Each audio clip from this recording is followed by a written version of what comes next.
Bonjour Mickaël, nous sommes le lundi 27 mai 2024. Je vous fais cette analyse hebdomadaire un lundi et non pas le dimanche soir, puisqu'aujourd'hui, pour cause de Memorial Day, donc la bourse était fermée.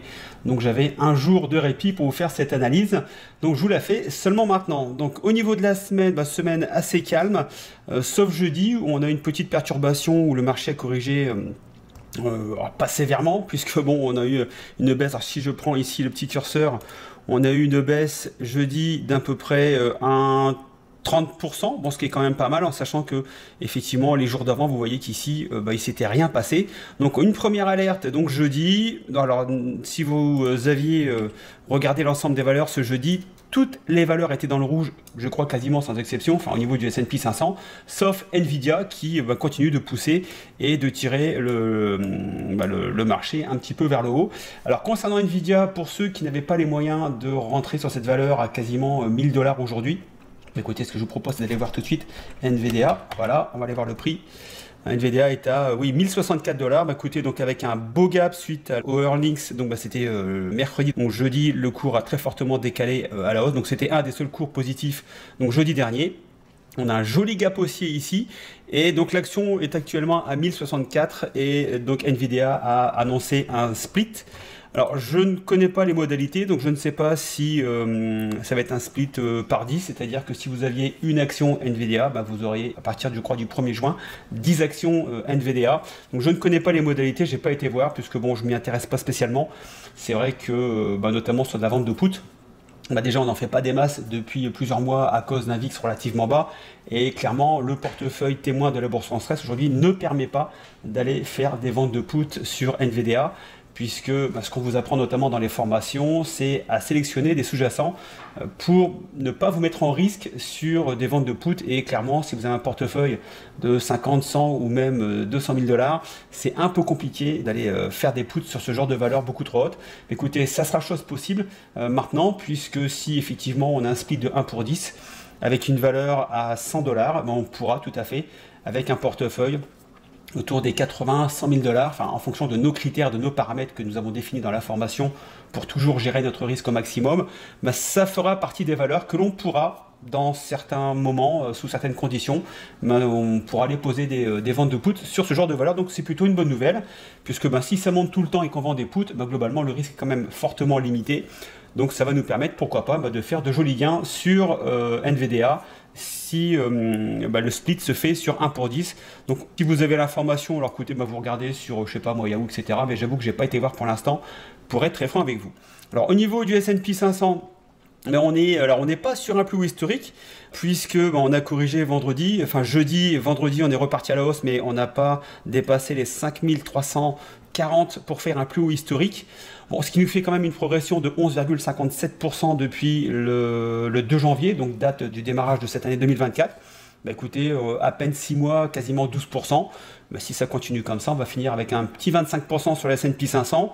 Alors, au niveau de la performance du portefeuille de la bourse en stress, clairement, je ne suis pas à 25% de hausse aujourd'hui sur le portefeuille, puisque vous savez que depuis plusieurs mois, avec notamment un VIX que je vais vous montrer maintenant, qui nous pose des petits problèmes, puisque nous on n'aime pas en tant que vendeur de volatilité avoir un VIX relativement bas, et là vous voyez que pour nous c'est vraiment pas la bonne période.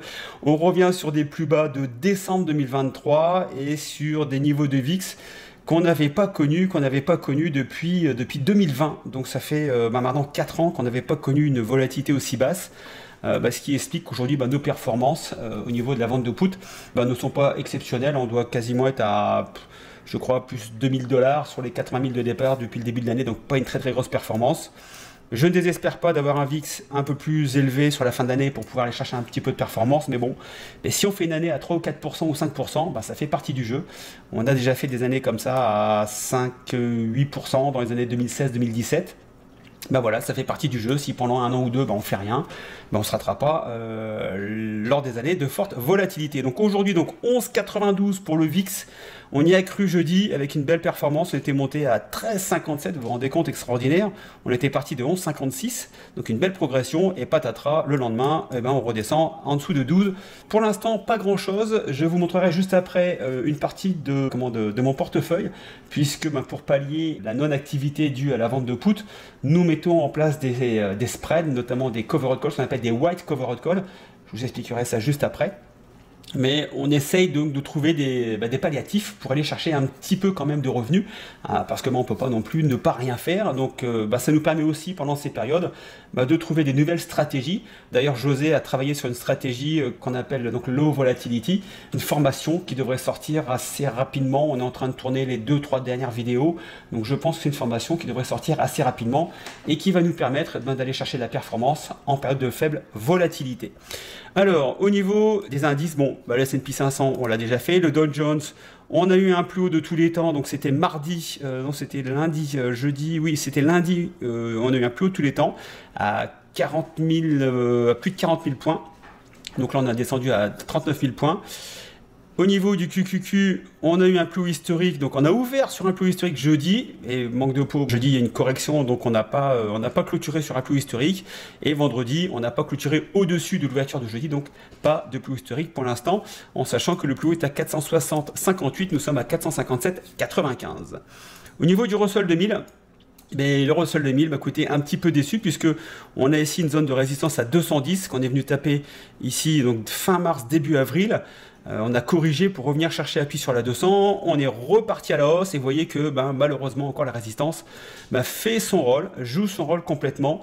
Donc vous voyez que c'est quand même une ligne de tendance qui nous pose problème puisque alors elle nous servait ici de support entre ici donc on était en fin 2020, début 2021 jusqu'en début 2022, cette ligne des 210 nous a servi de support. Cette ligne a craqué, donc c'était ici en janvier 2022, et depuis nous n'avons jamais pu repasser les 210, puisque vous voyez qu'à chaque fois on vient buter dessus, mais malheureusement on n'arrive pas à percer pour aller rechercher des anciens plus hauts autour des 244. Donc on est encore loin, on est à 30 points encore, donc à peu près 15%, mais on n'arrive pas à aller chercher les plus hauts sur donc, le Russell 2000 qui, je vous rappelle, est l'indice qui est composé par 2000 valeurs américaines, qui confirme bien que le S&P 500 est vraiment tiré par 5-6 valeurs. Ça fait maintenant, vous le savez, puisque si vous regardez des analyses, tout le monde dit pareil, parce que c'est la réalité.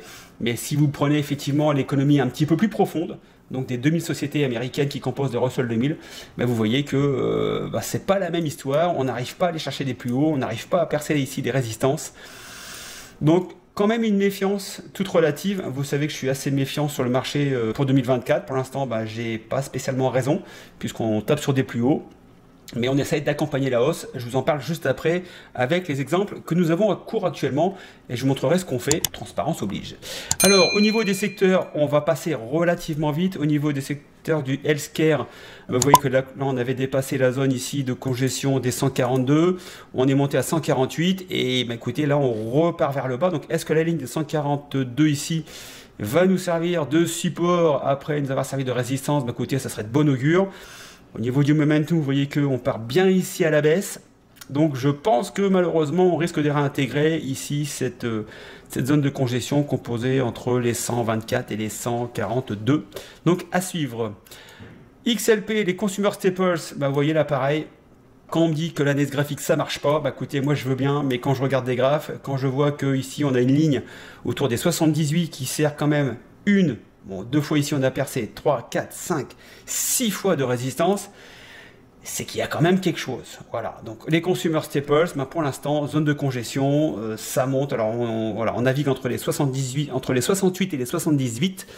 Et vous voyez que pour l'instant, il n'y a pas grand chose à faire. Et là, on a l'air de repartir plutôt au milieu de cette zone de congestion. XLU, le domaine des utilities, je vous en avais parlé il y a très longtemps. On a bien percé. Petite correction, donc on a ici un excès aussi au niveau du momentum, donc correction légère. Pour l'instant, vous voyez que ici, on a la 50 qui a croisé la 200, donc c'est plutôt un signe haussier. On est venu rechercher quasiment des plus hauts ici de janvier 2023, donc quasiment un an et demi. À surveiller. Donc petit throwback ici. Est-ce qu'on va venir rechercher la zone des 67? On est à 71, pourquoi pas. Mais si on vient rechercher ici cette extension ici autour des 67-68. Ben, surveillez peut-être des valeurs qui composent XLU, et puis, ou pourquoi pas aller sur XLU, sauf si vous êtes bien sûr trader européen, enfin avec un compte européen, puisque malheureusement, vous n'aurez pas le droit d'accéder à l'ETF directement, sauf si vous passez par les options. Je vous l'avais déjà expliqué plusieurs fois, donc si vous voulez que je vous le réexplique, ben, vous me mettez un petit message dans les commentaires, et je referai une petite démonstration lors de la prochaine analyse dans 15 jours. Au niveau des financières, belle progression depuis décembre. Bah, écoutez, d'ailleurs, c'est ce qui va me permettre de sortir de mes Bank of America que j'ai depuis 2 ans maintenant, puisque donc j'avais été assigné en mars 2022. Entre-temps, bah, j'ai revendu des calls, j'ai revendu des puts, j'ai touché des dividendes. Là, je vais revendre les actions au prix où je les avais achetées, autour des 42. Bah, écoutez, ça va être très très bien. Normalement, au mois de juin, bah, je sors de... Donc j'ai 300, je crois, j'ai 200 ou 300 Bank of America. Peut-être même un peu plus, je sais plus. Il faudra que j'aille le voir. Mais là, normalement, bon voilà, après 2 ans, je vais sortir. Donc, bah, je me suis fait assigner à 42. Donc, j'ai été perdant pendant 2 ans. Mais avec l'ensemble des primes que j'ai pris au niveau des calls, des puts et des dividendes, je crois que je suis à plus 1800 $. Bon, bah voilà, donc je vais sortir à zéro au niveau de l'action, sauf que j'aurais touché quasiment ouais, un peu plus de 2000 $, parce que là j'ai encore les dividendes qui sont tombés ici. Dividendes, ah, ils ont baissé les dividendes, on était à 15, 18, ouais, j'avais des dividendes autour des 20, 22. Ah non, c'est Bank of America, excusez-moi, là je suis sur XLE, excusez-moi. Effectivement, sur Bank of America, je m'étais fait assigner à 42 aussi. C'est pour ça que j'ai, ici, ça m'a mis en confusion, veuillez m'en excuser. Alors, XLK, bon, bah voilà, ça pousse. Hein, je vous fais pas le dessin, on voit ça toutes les semaines, bah ça pousse, donc correction jeudi, et puis bah, c'est peut-être le moment pour rentrer encore dans les valeurs technologiques. Écoutez, pour l'instant, ça suit le marché, donc si vous êtes déjà dans les technologies, bah, écoutez, tant mieux, vous faites une très belle performance. Si vous n'y êtes pas encore, honnêtement, je ne sais pas si c'est trop tard ou pas pour entrer dans la technologie. Il y a peut-être des valeurs qui sont un petit peu sous-cotées, qui pourraient... je sais qu'il y avait celle-ci, j'en avais micro-technologie, ouais, c'est ça, qui avait fait une belle performance. Voilà, donc, ouais, donc celle-ci, il y avait encore moyen d'aller chercher, d'être un petit porteur et d'aller chercher de la performance. Mais bon, c'est comme tout, il faut le savoir avant. Alors, non, je ne vais pas quitter le site. Donc là, je reviens ici. Les technologies. Alors ici, les materials. Donc materials, donc zone ici... voilà, de support, résistance ici entre les 86 et les 88. On a dépassé les 88, on est quasiment venu toucher les plus hauts. Alors est-ce qu'on est sur des plus hauts historiques? Oui, on est venu dépasser ici les plus hauts historiques début avril. Et là, donc on a fait une petite correction. On n'arrive pas pour l'instant à dépasser ces plus hauts. Bon, le niveau des materials, écoutez, pour l'instant, j'ai quelques puts dessus. Je vous montrerai ça juste après. Qui sont perdants puisque ça n'arrête pas de monter et quand on achète des puts, on veut plutôt que ça baisse. Voilà, donc pour l'instant je suis perdant sur ces quelques positions. Vous les connaissez, ce sont des valeurs qui sont liées aux home builders, donc à la construction de maisons ici aux États-Unis. XLY, les consumer discretionary, donc zone pareil, donc limite, donc zone de congestion avec une limite haute à 172. On est bien monté à 185. Là, on est resté au-dessus entre décembre et mai. Et là, j'ai un peu l'impression qu'on va revenir tester la zone des 172. Alors, moi, ce que j'aime bien sur cette valeur, enfin, sur cette ETF, pardon, c'est que ici, on a la 200 qui est convergent avec justement cette ligne des 172. Donc, ici, on a un double support. Voilà, donc à surveiller. Mais si le double support résiste bien, eh bien, ça pourrait être un bon point d'entrée. Donc vous allez, alors soit vous avez la possibilité d'aller directement sur XLY, sauf si bien sûr vous êtes trader européen, mais bon, j'ai aussi pas mal de Canadiens parmi nos clients. Donc eux pourront rentrer sur XLY s'ils le souhaitent, ou alors vous allez sur des valeurs qui composent XLY. Vous regardez si la valeur surperforme ou pas son indice de référence, et puis vous prenez ensuite vos décisions avec des achats d'actions, des achats de calls, des ventes de puts, enfin ce que vous voulez. XLY, le domaine industriel, qui performe plutôt bien. Donc pareil, grosse correction, 1,32%, excusez-moi, mais c'est vrai qu'en ce moment ça fait partie des grosses corrections. Vous voyez qu'ici, donc on a donc une correction jeudi, on est sur une ligne de tendance ici, voilà, une ligne oblique de support. Écoutez, à voir ce que va donner la semaine prochaine, mais voilà, c'est pareil, c'est peut-être un secteur où il serait peut-être intéressant d'aller dénicher quelques valeurs et puis de mettre en place des stratégies si vous le souhaitez. Au niveau de XLE, donc le domaine énergétique, Donc on a une belle correction depuis une semaine. Si je passe en weekly, on va avoir une belle bougie rouge ici. Donc on a toujours cette ligne de tendance ici, résistance autour des 93. On est monté à 98, quasiment 99. Donc c'était il y a 1, 2, 3, 4, 5, 6, 7, 8, il y a 8, donc il y a 2 mois. Et depuis, on baisse. Donc on a réintégré cette zone ici, comprise entre les 75 et les 93. On a ici, hop, je vais placer ici, donc on a ici la 50 semaines qui correspond donc à la 200 jours, qui pourrait également servir de support. Voilà, donc peut-être un petit peu tôt pour rentrer encore dans le domaine énergétique.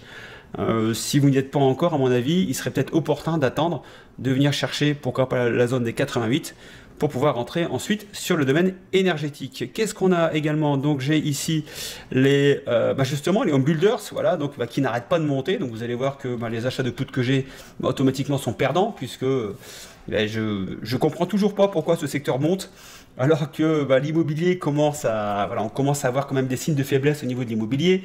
On a des constructeurs, donc les home builders, qui commencent à faire quelques prix sur les maisons neuves, donc ils commencent à réduire un peu les prix de vente parce que ils n'arrivent pas trop à se débarrasser des maisons. Les taux de crédit sont relativement importants, le prix des maisons a tellement monté qu'aujourd'hui on est sur du 40 ans de mortgage pour acheter une maison. Enfin, ça devient complètement délirant.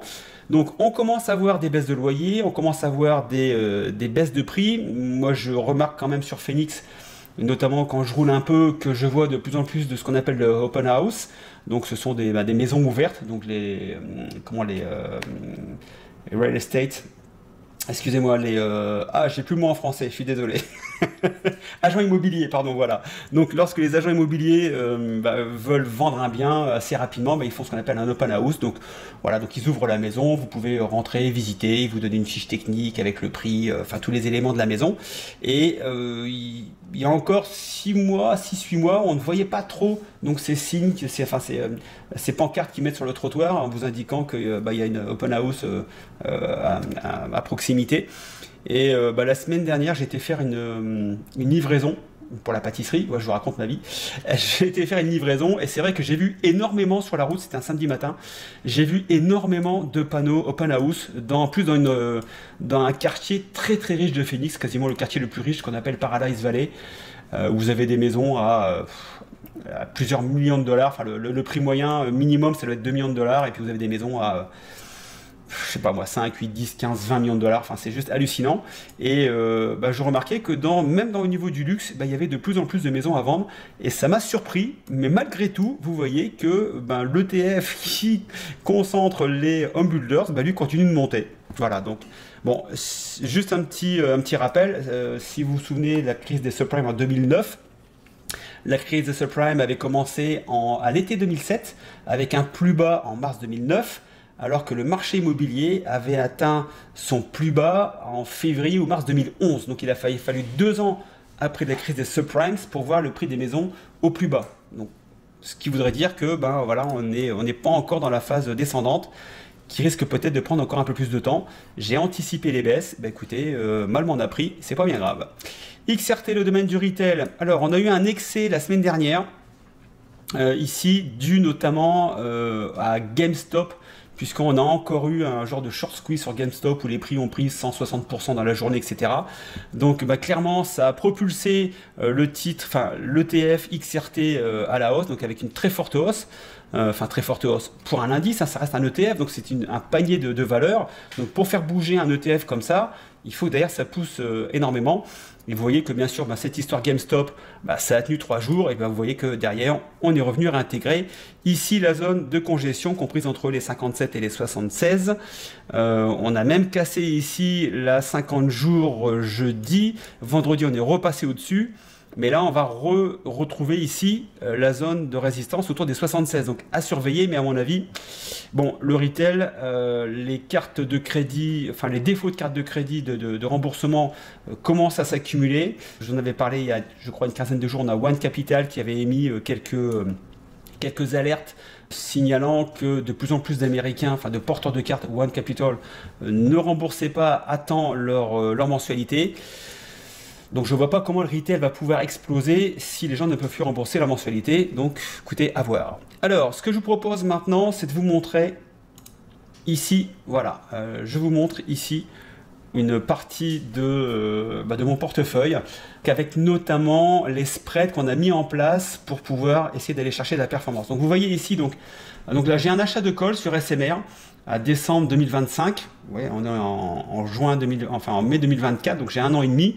Donc j'ai acheté un call 5, m'a coûté pour l'instant, voilà, donc je gagne 24 $ sur la position et je gagne 117 $ sur le call. Bon, pour l'instant, voilà, ça fait 140 $ de gain.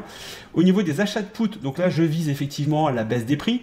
Donc là vous avez que des valeurs liées au home builder, donc PHM, FND et puis Tool Brothers. Et ben vous voyez que là, vu que j'ai acheté des puts et que ça monte, là je suis en perte. Donc là je suis en perte de 800 $ sur ces achats de puts, en sachant que là c'est pareil, j'ai des puts à janvier 2025. Donc j'ai encore à peu près 6 mois pour essayer d'avoir un petit peu moins tort. Là j'ai novembre 2024. Bon, je pense que là c'est pareil, ça à mon avis je vais me le manger. Et là j'ai du janvier 2025 également. Donc à voir si le marché baisse d'ici 6 mois. J'aurai peut-être effectivement possibilité de retrouver un petit peu de gain. On verra bien. Donc au niveau des covered calls que nous avons mis en place récemment pour aller chercher de la performance, donc on met en place ce qu'on appelle des white covered calls. C'est-à-dire que on fait une opération double, c'est-à-dire qu'on achète par paquet de 100 actions, puisque je vous rappelle qu'un contrat d'option couvre 100 actions. Donc, si on veut vendre un call derrière, il faut au minimum 100 actions. Donc là, j'ai énergé notamment, donc j'ai 150 actions, donc j'en avais déjà 50. Et puis donc j'en ai racheté une centaine pour pouvoir faire un covered call derrière.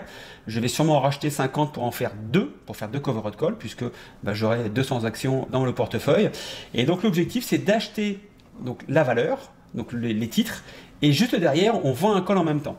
Donc là, alors j'ai pas de call sur NRG puisque l'échéance était à vendredi. Donc là, j'ai pas été assigné. Donc là, j'ai récolté la prime. Également sur Robinhood, donc HOOD. Donc là, je suis arrivé en échéance également vendredi sans être assigné. Donc j'ai toujours les titres en portefeuille, ce qui va me permettre notamment de revendre des calls. Alors là, vu que le cours est à 20,55, je vais regarder. Alors le problème, c'est que le VIX n'est pas très haut, donc les primes sont pas super. Donc je vais regarder à échéance 15 jours, 3 semaines, 1 mois. Donc je vais voir un petit peu les échéances qui sont disponibles sur la chaîne d'options par rapport aux market makers qu'ils ont mis à disposition.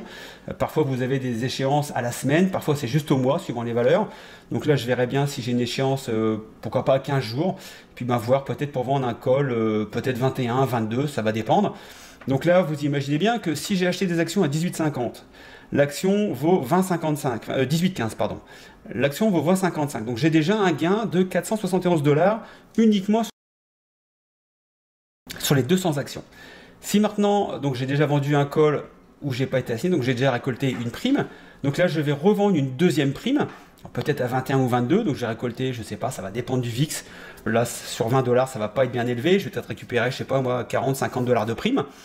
Mais si je suis assigné à 21 par exemple, je toucherai la différence entre 18,15 et 21, c'est-à-dire 2,85 x 2, donc on va être quasiment à 580 et quelques dollars, plus mes primes d'options, donc je vais quasiment être à 650, peut-être 700 $, il faut que je fasse le compte des primes que j'ai déjà touchées.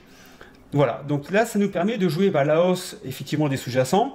Alors, effectivement, il faut qu'on soit investi. Alors ça, j'aime pas trop. C'est vrai que ce que j'aime bien avec la vente de put, c'est que mon cash me sert de collatéral, que là, je suis obligé d'engager mon cash sur le marché, donc j'accentue mon risque. Mais bon, aujourd'hui, j'ai pas trop le choix. Si je vais chercher de la performance, il faut que je prenne un petit peu plus de risques puisque le marché aujourd'hui semble pas risqué, donc il n'y a pas de prime, notamment au niveau des ventes d'options. Donc là j'ai NTNX, vous voyez que là j'ai un call 72,5 au 21 juin, donc j'ai acheté les actions à 63,93. Ça veut dire que si je vends à 72,5, je vais toucher la différence non pas entre 63,93 et 73 aujourd'hui, mais entre 63,93 et 72,5, puisque je me suis engagé à vendre mes actions à 72,5, peu importe le prix au-dessus de 72,5. Donc là, vous faites la différence entre 63,93 et 72,5, ça va faire 840, voilà, donc 840. Donc je toucherai, si le prix est au-dessus de 72,50 le 21 juin, je toucherai 850 $ de gain sur mes actions, plus 304 $ de gain sur la vente d'options. Écoutez, ça fait une petite opération à 1000 balles. Bon, voilà. Alors effectivement, il faut garder les actions un petit peu plus longtemps. Qu'est-ce que j'ai? Donc là, j'ai Halliburton. Donc Halliburton, voilà. Donc là, c'est le cas parfait, pour pouvoir pas rouler les positions, mais attendre l'échéance et repartir après. Donc là, à vendredi prochain, donc le 31 mai, j'ai un call 40. Donc j'ai acheté les actions à 39,91. J'avais tiré une bonne prime la première fois parce que j'avais dû vendre pareil à 41 mon premier call. J'ai pas été assigné. Donc là, j'ai décidé de me dégager de cette position. Donc là, je revends très légèrement un call au-dessus de mon prix d'achat, donc 39,91 pour 40 $. Donc là, je toucherai pas grand-chose au niveau de l'action. Par contre, là, l'objectif, c'est d'aller chercher la prime. Donc là, je toucherai 13 $, c'est pas énorme. J'avais touché une prime un peu plus importante sur le précédent call. Donc bon, je sortirai gagnant si le prix, donc à vendredi, est au-dessus de 40. Si le prix reste autour des 36-37, et ben c'est pas bien grave. J'ai les actions en portefeuille, donc j'ai le collatéral. Et ben je revendrai un call, échéance, je sais pas, peut-être mi-juin ou fin juin, et j'essaierai encore d'aller rechercher. Alors là, effectivement, sur une valeur à 36 $, ça va pas aller chercher loin, mais je récupérerai peut-être encore 20, 30, 40 $. Et puis si à la mi-juin ou à la fin juin, je ne suis pas encore assigné puisque Halliburton n'atteint pas les 40 $, et ben je revendrai un contrat sur juillet et sur août et sur septembre. Puis ben, je vais cumuler comme ça des primes. Et alors, c'est peut-être pas des grosses primes, mais quand vous prenez 10 fois ou 12 fois entre 20 et 50 $, et ben vous faites 600, 800, 1000 $, ça dépend, à l'année, uniquement en vendant des calls, en roulant des positions, comme ça à chaque fin d'échéance. Et puis ben, quand vous sortez gagnant, ben, vous gagnez à la fois sur l'action et sur les primes d'options que vous avez vendues une fois, deux fois, trois fois, 10 fois.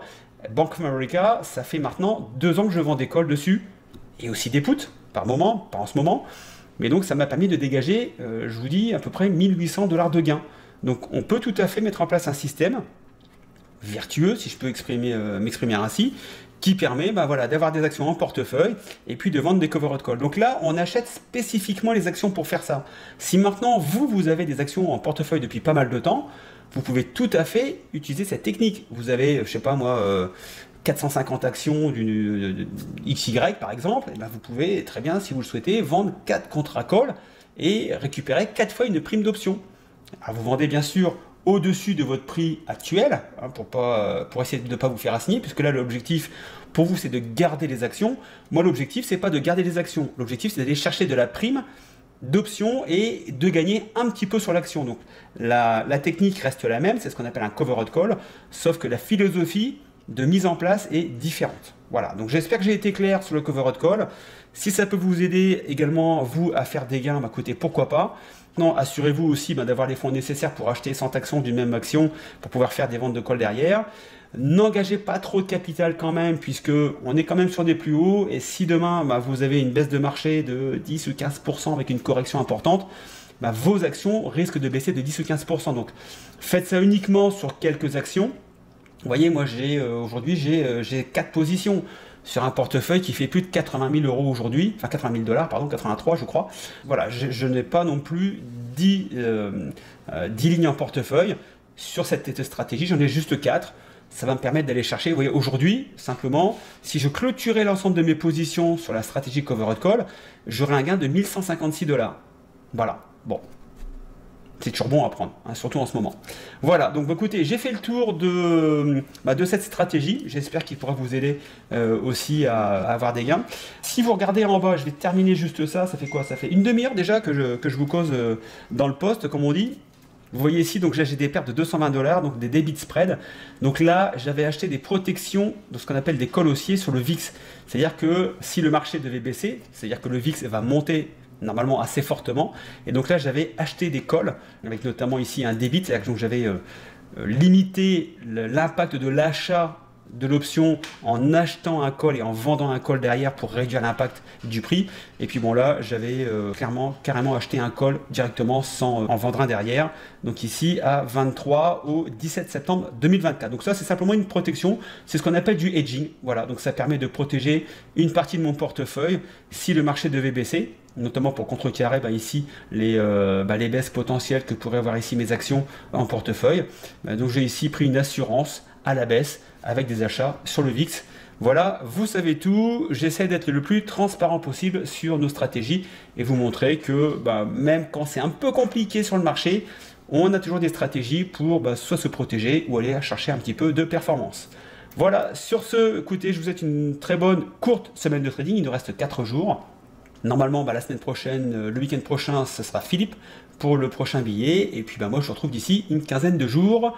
J'espère que vous avez eu la vidéo sur le cash secure put, donc la méthode de Warren Buffett pour acheter ses actions. Je vous remets le lien dans la vidéo juste en dessous. Allez la voir et vous verrez comment Warren Buffett gagne de l'argent, notamment avec les options, puisque Warren Buffett est le plus gros intervenant au niveau des options. Je vous l'apprends si vous ne le saviez pas. Voilà, écoutez, sur ce trade safe, ciao, bye bye.